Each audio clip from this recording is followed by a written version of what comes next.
Thank you. انټونی بلینکن د یو تجربه کار سفارتکار په حیث د بهرنو چارو پالیسي په اړه پراخه تجربه لري. د امریکا منتخب ولسمشر جو بایدن بلینکن د بهرنو چارو وزیر په توګه نومولې. جو بایدن د نومبر پر 24مه د خپلې بهرنۍ پالیسۍ او ملي امنیت ټیم اعلان کړ. په دې موقع بلینکن ویل چې اوس وخت دی امریکا له خپلو اتحادیانو سره خپله همکاري نوي کړي.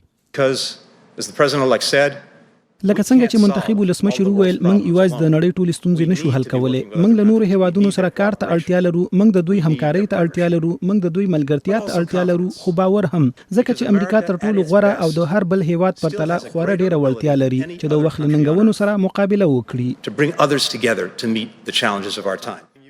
بلینکن به د مشرانو جرګې له سېنات تایید وروسته خپل نوی رول ترلاسه کوي. نوموړی په نیویارک کې زیږېدلی، له هاورډ پوهنتون یې وکالت کړی. بلینکن په 1990 لسیزه کې د بل کلینټن د ولسمشرۍ پر مهال د سپینې ماڼۍ د ملي امنیت شورا کې کار کړی و. د ولسمشر باراک اوباما د انتظامیې پر مهال بلینکن د مرستیال ولسمشر جو بایدن لپاره د ملي امنیت سلاکار و. هغه وروسته د اوباما د بهرنو چارو وزارت مرستیال په توګه هم کار کړی و. بلینکن د قوي نړیوالو متحدانو ملاتړی دی. تمه کیږي چې بلینکن به د پاریس د اقلیم د بدلون تړون سره د یوځای کېدو او د نړیوال روغتیا سازمان ته د امریکا د مرستو د بیا رغونې په برخه کې کار وکړي. هغه ممکن له ایران سره د 2015 کال اټمي تړون نوي کولو کې رهبري هم وکړي. ولسمشر ټرمپ په 2013 کال کې له دې تړونه وتلی و.